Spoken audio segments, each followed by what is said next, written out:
आज आपका 20 दिसंबर है और 20 दिसंबर का आपका सेकंड शिफ्ट और थर्ड शिफ्ट में शायद टेक्नीशियन 3 का एग्ज़ाम था, लेकिन इसके फर्स्ट शिफ्ट में आपका टेक्नीशियन ग्रेड 1 का एग्ज़ाम था।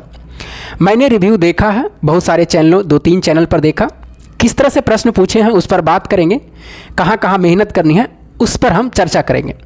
उससे पहले हम ये बता दें कि आज आपका 20 दिसंबर है और टेक्स्ट बुक पर आपका लाइव टेस्ट सीरीज था। जो दिए हैं वो ठीक है, नहीं दिए हैं वो अभी आपके पास में टाइम है, आप दे लीजिएगा, कल तक वो सेट रहेंगे। लेकिन कल 21 दिसंबर है और फिर एक आपका लाइव टेस्ट है टेक्नीशियन ग्रेड 3 का, यानी टेक्स्ट बुक अभी लगातार आपको देगा, 20 दिसंबर का भी, 21 का भी, 22 का भी। तो अभी आप लगातार दें, और जो 21-22 का देगा यानी 22-23 का जो आपका टेक्नीशियन 3 का टेक्स्ट बुक पर जो लाइव रहेगा वो शायद TCS के पैटर्न पर रहेगा। कुछ बच्चों से पूछताछ करेगा, टेक्स्ट बुक जो बनाते हैं उसने पूछताछ करेगा कि किस तरह से प्रश्न आ रहे हैं और उसी के फ्रेम में डालेगा, उसको स्किप मत करिएगा अभी। आइए इस पर हम बात करते हैं।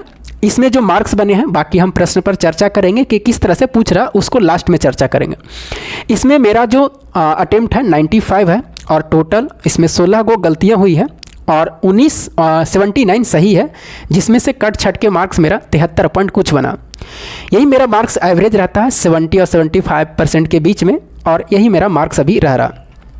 बाकी आपके कितने मार्क्स बने हैं कमेंट करके बताइएगा। और इसमें प्रश्न लेवल पर हम बात करें तो मैथ और रीजनिंग का प्रश्न अच्छे थे और इस बार प्रश्न रिपीट नहीं था, अच्छे लेवल का प्रश्न दिया हुआ था। चाहे वो जीके की बात करें, साइंस की बात करें तो ठीक ठाक था, लेकिन साइंस का प्रश्न कुछ थोड़ा सा लैंग्वेज टाइप पर और डालना चाहिए था, जो कि नहीं है। बाकी प्रश्न का लेवल ठीक ठाक है। अब आइए हम बात करते हैं जो अभी ग्रेड आपका टेक्नीशियन 3 का 20 तारीख का जो एग्ज़ाम हुआ है। देखिए इसमें कहीं कहीं बच्चे जो बोल रहे हैं, मैंने सही ढंग से उसको सुना है। बायोलॉजी का 3-4 बच्चे नाम लिए कि बायोलॉजी का प्रश्न पूछा जा रहा, और फिजिक्स का प्रश्न और केमिस्ट्री का प्रश्न तीनों से पूछा जा रहा है और तीनों से एवरेज प्रश्न पूछे जा रहे हैं, किसी से 6, किसी से 7, किसी से 10, किसी से 12, इस तरह से करके पूछे जा रहे हैं। तो और बायोलॉजी का जो प्रश्न खास करके बता रहे हैं कि थोड़ा सा डिफिकल्ट आ रहा है, तो बायोलॉजी के आपको फिर से देख लेना और ज़्यादा आपको कुछ नहीं देखना, बस 10th क्लास पर ज़्यादा ध्यान देना है और 9th क्लास पर जो NCERT का बुक है। यही थ्योरी से आपको फिर पूछा जा रहा, जो ALP में आपको प्रश्न हुए हैं जो पूछा गया उसी बेसिस पे डाल रहा और कोई अलग नहीं डाल रहा। बस प्रश्न का लेवल थोड़ा सा क्या है, हाई है। बाकी आपके पास में समय भी ठीक ठाक रह रहा है। बच्चे समय कहा कि समय ठीक ठाक है, समय का कोई इशू नहीं है। तो आप क्या करें, एक बार बायोलॉजी और उसमें देखिएगा कि 10th क्लास में आपका जो NCERT का बुक है उसमें सबसे लास्ट में जाइएगा तो 3 चैप्टर हैं। उस 3 चैप्टर को भी एक बार अच्छे ढंग से पढ़ना है, क्योंकि अगर लास्ट में होगा तो हो सकता है वहाँ से डाले। तो फिजिक्स, केमिस्ट्री, बायोलॉजी तो ठीक है देखेंगे, लेकिन लास्ट में जो ये 3 चैप्टर है, ऊर्जा का स्रोत करके और भी आगे है, तो उसमें आपको ये 3 चैप्टर देख लेना, क्योंकि वहाँ से अगर प्रश्न लैंग्वेज करके ज़्यादातर पूछा जाता। तो यही है, बाकी कुछ भी अलग नहीं है, घबराने की बात नहीं है। बिल्कुल आप फ्रेश माइंड से जाइए। और जो बच्चे कमेंट कर रहे हैं कि सर इतने मार्क्स हमें बनते हैं, टेक्स्ट बुक में जितने भी सारे लाइव दिए हैं, मैंने देखा है 90% बच्चे का जो मेरे पास में कमेंट रहता है, बिल्कुल तैयारी उनकी है। आपको जितना आता है करके आए। बाकी बच्चों ने जो आपको अटेम्प्ट अभी बता रहा है, किसी का 80, किसी का 85, किसी का 78, किसी का 86, 90, इस तरह से करके 90 प्लस जाने वाले बहुत ही कम बच्चे हैं, बहुत ही 90 प्लस जाने वाले कम बच्चे हैं। कारण क्या है, जो आपको 10 नंबर का जो करेंट अफेयर्स है, 25 मैथ, 25 रीजनिंग तो ठीक है, उसके बाद में 40 साइंस और 10 आपको जो करेंट अफेयर्स है, उसमें करेंट अफेयर्स सिर्फ नहीं है, उसमें आपको जीके का भी है और करेंट अफेयर्स दोनों मिला के आ रहे हैं।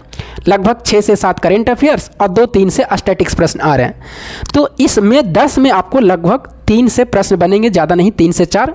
और करंट अफेयर्स के बिल्कुल चिंता मत लीजिए, जहाँ तक हो सके स्पीडी आप पढ़ लीजिए, अभी टाइम है। जो हाईलाइटेड चीज़ है ALP के हिसाब से जो पूछा गया उसका पेपर देख लीजिए और उसी के हिसाब से स्पीडी वाला में देख लीजिए। करंट अफेयर से बिल्कुल नहीं घबराना है, क्योंकि वो किसी से नहीं बनता, वैसे ही बच्चे बना पाते हैं। तो आप करंट अफेयर से ज़्यादा दिमाग लोड मत लीजिएगा, ये किसी से नहीं बनता। 1-2 किसी का सही हो गया तो तुक्का से सही हो जाते हैं। तो आपको जो आएगा वही बना के आना है, ज़्यादा निगेटिव भी नहीं लेनी है। और मैक्सिमम अटेम्प्ट आपको रहेंगे कम से कम 85-90 के बीच में अटेम्प्ट करना है। बाकी बच्चे जो अटेम्प्ट 90 प्लस कर रहे हैं और उनको अगर पूछा जा रहा है माइक पर तो बता ही नहीं रहे सही से कि क्या क्या प्रश्न था। अगर हम लोग को पूछा जाएगा कि क्या क्या पूछा जाए तो सारा चीज़ मैं बता दूंगा कि साइंस कहाँ से है, किस तरह से प्रश्न है, प्रश्न का कैसे था वो भी मैं आपको बता दूंगा, क्योंकि सारा चीज़ रिकॉल हो जाता है। तो बच्चे वैसा मिल नहीं पाते हैं जो भी इंटरव्यू लेते हैं, अगर वैसा मिल जाता है तो कितना बच्चे जवाब देते भी हैं। तो मैंने देखा और हमें पता चला कि प्रश्न का लेवल ठीक है, जिस तरह से आप टेस्ट सीरीज दिए हैं बस उसी लेवल का है। आप फ्रेश माइंड से दीजिए, एग्ज़ाम दीजिए, आपका सिलेक्शन होगा, बिल्कुल होंगे, घबराने की बात नहीं है। बाकी मेरा 27 दिसंबर का एग्ज़ाम है सेकंड शिफ्ट में।